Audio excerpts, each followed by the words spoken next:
아시아 전문가로 지금 초빙이 되신 거잖아요. 분쟁 네. 분석. 지금 한국이 또 남북한으로 쪼개져 있는 이런 상황인데 현재의 상황 어떻게 보고 계십니까? 글쎄요, 뭐 그런 얘기 사실은 몇 주 동안 얘기할 수 있는데요. 이 옛날하고 현재하고 별로 차이 없더라고요. 사실은. 일단 지금 뭐 트럼프 대통령님하고 문 대통령님도 각각 나름대로 노력하고 있는 줄 알고 있는데요. 예. 그런데 따로 하고 있고 뭐 손잡고 같이 하는 것도 아니고요. 예. 그래서 북한이 별로 움직이는 마음이 없는 없다. 것 같다고 생각해요. 네. 이제 그 부분이 많은 그 해외 석학들이나 이제 국내 전문가가 바라보는 시점은 결국에는 핵을 놓고 싶지 않다 이렇게 귀결이 되거든요. 그렇게 판단하십니까? 왜 포기하세요? 그거 뭐 여태까지 그러니까 북한 입장에서 보면은 북한 왜 입장에서 포기하겠느냐? 왜 포기해요? 그거 뭐 가지고 있는 거 혜택 많죠. 다른 나라 관심도 보여주고 힘도 자랑하고 그러니까요. 함부로 침략을 받지도 않을 테고. 네네. 그리고 이 북한이 조그만 나라라서 미국하고 사실은 이제 직접 이렇게 싸우지 못하기 때문에 그렇죠. 예. 뭐 가지고 있어야 대화할 수 있다고 생각해요.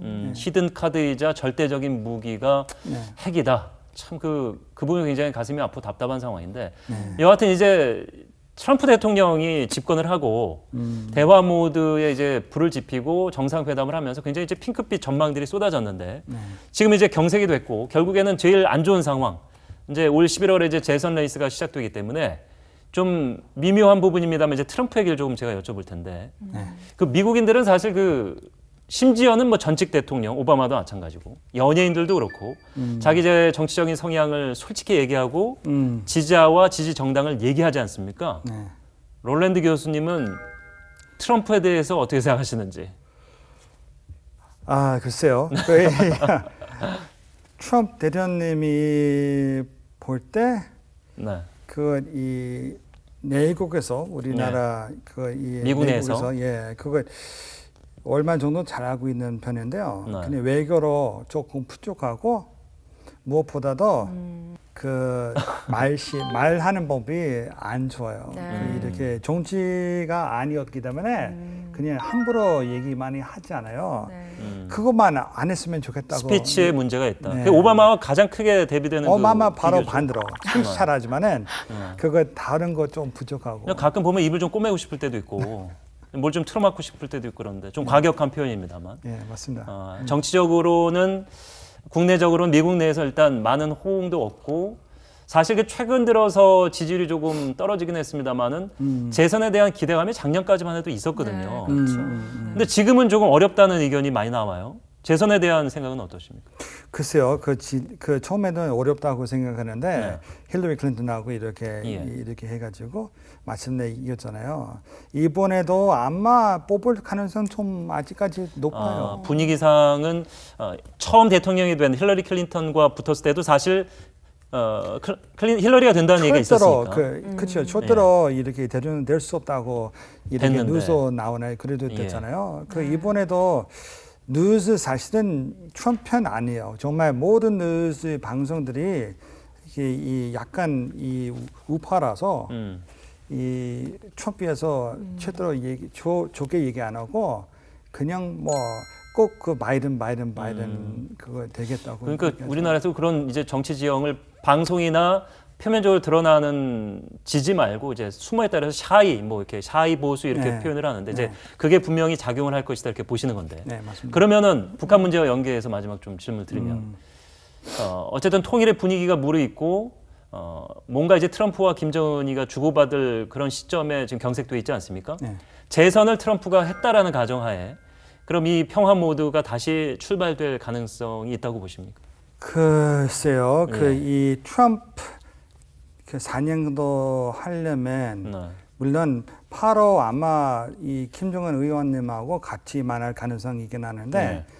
근데 이 다른 이 트럼프 대신 바이든 만약 그렇게 뽑게 되면 뭐 아마도 트럼프 했으면 나도 해야 된다고 생각하고 그래서 아마 이 새로 대통령도 마찬가지 저도 이렇게 김정은하고 만나야 된다고 생각하고 그래서 트럼프 다시 뽑는지 말든지 뭐 이 가까운 미래에 통일할 생각하시면 안 됩니다.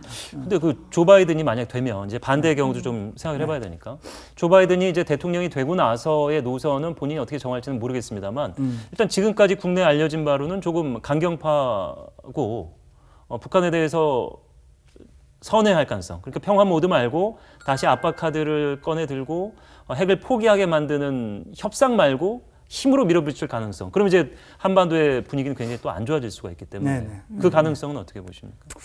그 미국의 대통령 입장에서 뭐니 해도 이 통일 문제 스스로 혼자서 해결하지 못해요.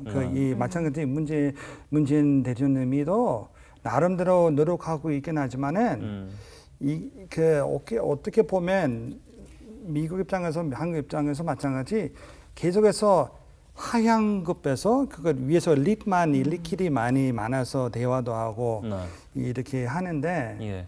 이런 통일 문제 해결하려면 약간 더 단기 말고 장기적으로 생각하고 그 교류도 많이 하고 그리고 이렇게 이 민간끼리 많을 때도 이 노력하면서 교육도 같이 하고 서로 이렇게 알게 되는 기회 많이 있어야 나중에 통일을 할 수 있다고 생각합니다. 이제 셀프 디스클로저 이렇게 미국에서도 표현합니까? 그러니까 서로 많이 만나고 교류를 많이 하면은 조금씩 발전이 되지 이렇게 두세 번의 만남으로 어렵다 이렇게 보시는 거죠? 네네. 그렇군요. 맨 처음에 사실 오랜 기간 동안 역사가 있지만 그 남북한 관계가 별로 크게 발전이 없다라고 이렇게 좀 단언하신 부분이 네네. 좀 충격을 받긴 했는데 계속 그런 기조이신 것 같아요. 좀 멀리 봐야 된다. 네, 그렇다면 세 명의 지도자의 어떤 통일 정책, 외교 정책은 점수를 매긴다면 몇 점 정도 줄 수 있을까요? 문재인 대통령은 한국말을 잘하시기 때문에 이 방송을 보실 수도 있습니다. 그 빵 좀 주면 안 돼요? 그 트럼프 대통령님이 아마 3점 정도? 몇 점 만점? 5점 만점을 말씀하시는 5점 만점? 아니요. 10점 만점? 10점 만점? 10점 남는데 3점이요? 네네. 트럼프 3점. 그리고 문재인 트럼프 대통령? 문재인 4, 5점 정도. 그래도 트럼프보다는 좀 높네요. 조금 높죠. 한국에 지금 계시니까 좀 그나마 1점 높은데. 그럼 김정은 위원장은? 김정은 위원장은 그 자기 나라에서 뭐 노력하고 있는지 알고 있는데 예. 아마도 뭐 4, 5점 정도?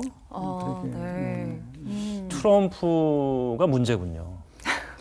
다 문제죠. 지금 10점 만점에 지금 4점, 5점밖에 못 봤는데. 이게 어떤 사람이 잘못했는지 얘기 못하고 그냥 이 계속해서 일리끼리 정치가끼리 많아가지고 뭐 통일하자고 할 수 없어요. 사실은 민간들이도 이 테이블 앉아서 같이 얘기해야 그 통일할 수 있다고 생각합니다. 여태까지는 이 무슨 뭐 정치가들이 이렇게 많아서 이렇게 하자고 하더라도 뭐 결과적으로 그러면 북한 민간들하고 남한 민간들이 어떻게 살 수 있어요? 못 살잖아요. 서로 조건이라서 먼저 서로 알게 돼야 나중에 통일할 수 있다고 생각합니다. 예. 네. 자, 결국에는 뭐 수건이자 염원이죠. 한국인들에게는 현재 이제 북한을 바라보는 그 시각에 대해 잠깐 얘기를 들어봤는데 일단 트럼프가 당장 이제 재선에 걸려 있기 때문에 뭐 제재를 완화한다거나 또 한 번의 정상회담을 조기한다거나 이런 건 좀 어렵지 않습니까? 네. 그래서 이제 교수님도 좀 장기적인 시각을 갖고 나아가야 된다. 그리고 민간의 교류도 필요하다라고 하시는데 근데 사실 그 한국이 자체적으로 제재를 조금 어느 쪽으로 풀어주고, 그러니까 당근을 준다고 얘기하죠. 당근을 좀 주고 싶어도 뭐 국제 공조하에서 이제 제재를 가기 때문에 좀 어렵거든요. 뭐 어떤 방안이 그럼 필요할까요? 당근 주는 것, 뭐 그 정치가들이 당근 뭐 주고 뭐 별거 주고 그렇게 많이 하는 편인데요.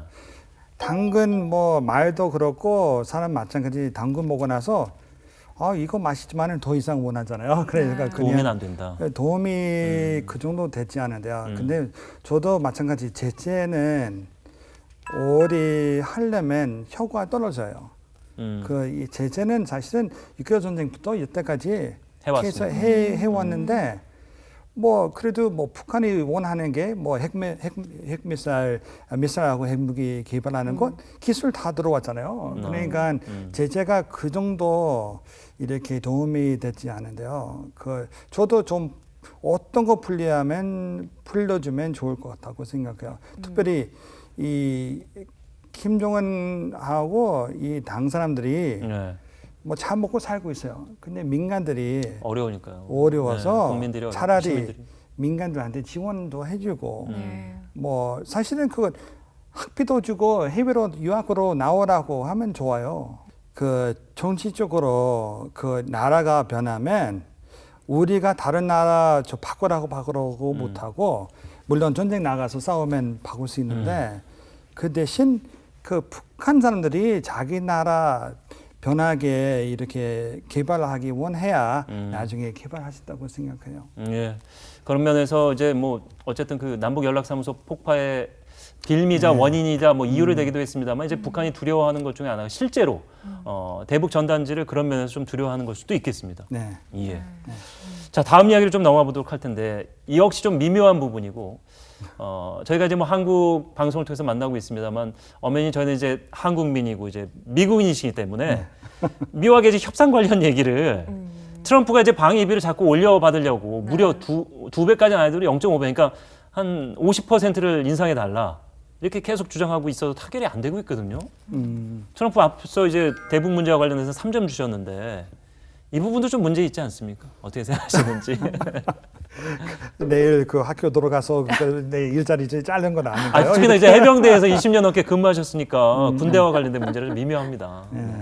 좀 창피해요, 사실은. 예. 창피한 일인데 물론 미국 입장에서 그 이 전쟁, 2차 전쟁이 끝난 다음에 그때부터 여태까지 여러 나라에서 군비 뭐 그렇게 예산 많이 들어가는데요. 사실은 그 이 군인들이 해외로 이렇게 그 이 파병으로 가고 그 장비도 그렇고 그래서 이 한국의 안보에는 예산 우리나라에서 많이 들어가는데요.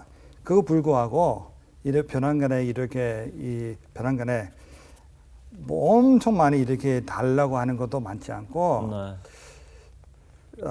차라리 그거 이 협상 아주 서로 잘하시고 이 앞으로도 네. 1년에 한 번씩이나 더 달라고 하지 않고 5년 10년간 동안 그게 중요하다. 그치 그렇게 하면 좋겠다고 생각해요. 그러니까 저희가 그 집 계약할 때도 2년 최소 2년인데 매년 이렇게 올려달라고 하면은 저희가 참 힘들거든요. 네. 그래서 뭐 대놓고 말씀해 주시긴 어려우니까 제가 살짝 마지막으로 정리 전해드리면 일단 트럼프가 원하는 방위비 인상률은 좀 과도하다. 거기엔 동의하시죠? 맞습니다. 네. 한국 영화 중에 혹시 재밌게 보신 영화 있으세요? 한국 영화 다 재밌는데 그 몇 년 동안 제일 재미있게 본 영화는 네. 아마 안치성 영화. 안시성. 네. 전쟁 영화라서 혹시 좋아하시는 거 그것도 아닐까요? 그렇고, 네. 그것보다 이 그 스토리 배경이 너무 이 감동 받았어요. 그 대나라 이렇게 내려와서 이렇게 하려고 하다가 이렇게 소국이 대국이 이렇게 반대해가지고 마침내 이겨서 그 다른 말로 약간 이 손으로 악을 이렇게 이기는 느낌이 있더라고요. 네. 좋아하는 배우가 거기 나와서 혹시 보신 겁니까? 그 네. 그 배우들이 그 영화 나온 배우들이 네. 정말 아주 멋있고 잘하는 편인데요. 그 물론 그 남자 입장에서 네. 그 이 카스 이 이름이 네, 뭐더라? 설현 씨. 설현 씨 연방관이요. 네. 역시나 네. 설현 씨가 눈에 쏙 설현 씨. 들어왔군요. 네, 네. 그 굉장히 연기 좋아졌어요. 아니 그 설현 씨가 사실 그 한국인에게도 굉장히 그 통하는 미모인데 미국 배우 혹시 이제 영화 열심히 하고 헐리우드에 진출해도 가능성이 있을까요? 가시죠. 오. 당연하죠. 정말요? 안시성을 추천해 주셨는데 뭐 많은 분들이 보셨을 테고 한 번 더 찾아보시길 바라겠고요. 끝으로 또 저희가 이제 공식 질문이 있어서 드리도록 하겠습니다. 오피니언 리더라는 표현을 미국에서도 쓰죠. 쓰죠. 예, 어떤 의미로 오피니언 리더라고 씁니까? 오피니언리를 원래 자기 스스로 의견을 이렇게 해놓는 거 맞잖아요. 네. 예. 그래서 사회적인 영향을 끼치는. 네. 네. 그렇다면 어떤 자질, 덕목을 갖춰야 된다고 생각하시는지요? 오피니언 리더들이.